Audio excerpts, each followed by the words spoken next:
Hi praise lord. దేవుని పరిశుద్ధ నామానికి స్తోత్రం కలుగును గాక. ఈరోజు దేవుని వాగ్దానము నహూము గ్రంథము 1వ అధ్యాయము 3వ వచనము. యెహోవా దీర్ఘశాంతుడు, మహాబలము గలవాడు, ఆయన దోషులను నిర్దోషులుగా ఎంచాడు. ఆమెన్. హల్లెలూయా. ప్రియమైన సహోదరి సహోదరుడా, మన తండ్రి అయిన దేవుడు ఆయన మహాబలము గలవాడు, ఆయన దీర్ఘశాంతము గలవాడు, ఆయన దోషులను నిర్దోషులుగా ఎంచని నీతిమంతుడైన న్యాయాధిపతి అయి ఉన్నాడు. కానీ ఆయన తన ప్రజలు ఎప్పటికైనా మారుతారు. వారి పాపపు క్రియలను, వారి శరీర ఇచ్చలను, లోకాశలను విడిచిపెట్టి ఆయన వైపు తిరిగి వారి ప్రవర్తనను మార్చుకొని నీతి మార్గంలో నడుస్తారని, యథార్థవంతులుగా జీవిస్తారని. అవును, దేవుడికి ఇష్టానుసారులుగా ఆయన చిత్తాన్ని నెరవేర్చేవారుగా వారు సిద్ధపరచుకుంటారని దేవుడు దీర్ఘశాంతము గలవాడై ఎదురు చూస్తున్నాడంట.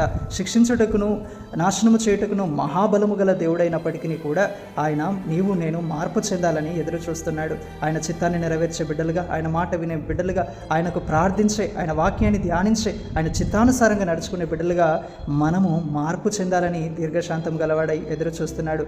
నీవు ఎంత భయంకరమైన పాపంలో జీవించినా ఇంకా నీ పాపంలో ఎందుకు బయటకు రాలేదో తెలుసా? ఎందుకు ఇంకా నువ్వు బయటపడలేదో తెలుసా?